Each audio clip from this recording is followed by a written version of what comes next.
Hola mis valientes, hoy vamos a ver la diferencia que existe entre un pedófilo y un pederasta. Un pedófilo siente una atracción por personas jóvenes, pero no tiene por qué llegar a desembocar en una acción concreta o consumación de dichos deseos. Se limita a fantasías eróticas, por lo que no suele existir abuso físico a un menor.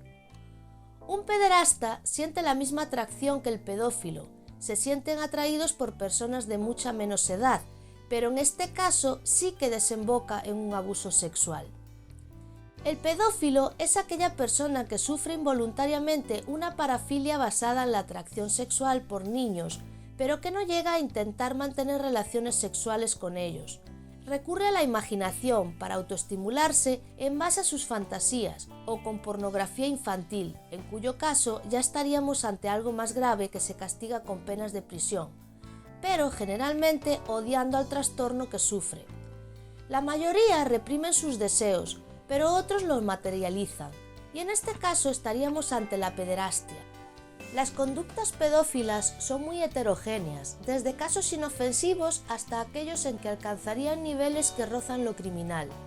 La pederastia es, además de la propia parafilia, una práctica delictiva derivada de ella que provoca graves repercusiones en el desarrollo psicológico, social y sexual de la víctima. Por norma general, todos los pederastas son pedófilos, pero no todos los pedófilos tienen por qué ser pederastas. Las estadísticas demuestran que entre el 80% y el 95% de los pederastas son varones heterosexuales. La edad media de las víctimas se sitúa entre los 8 y los 14 años.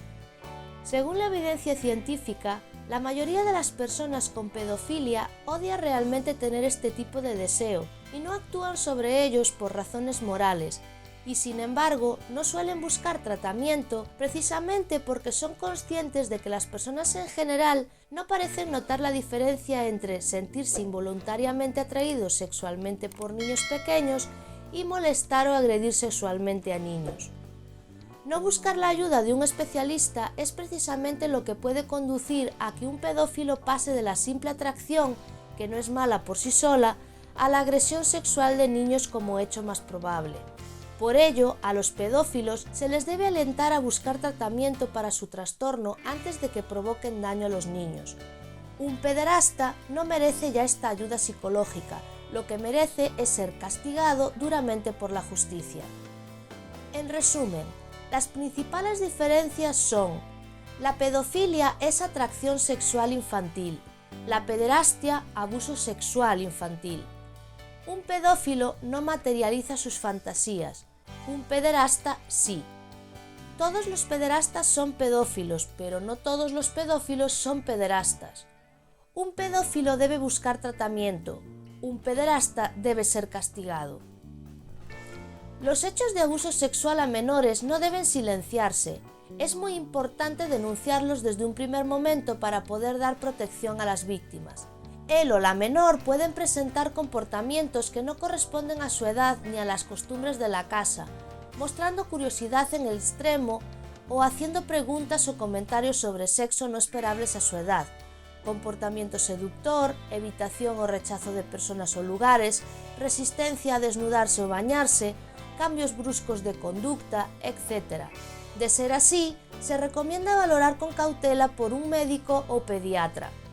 El autor de los abusos sexuales a menores puede ser cualquier persona con la que el menor mantenga una relación de desigualdad, ya sea en cuanto a edad, madurez o poder. Si este vídeo te ha gustado, te animo a que te suscribas al canal para que no te pierdas los siguientes vídeos donde hablaré de más trastornos parafílicos y otros temas de interés sobre psicología. Deja tus comentarios y no olvides dar me gusta. Y esto es todo por hoy. Nos vemos en el próximo vídeo.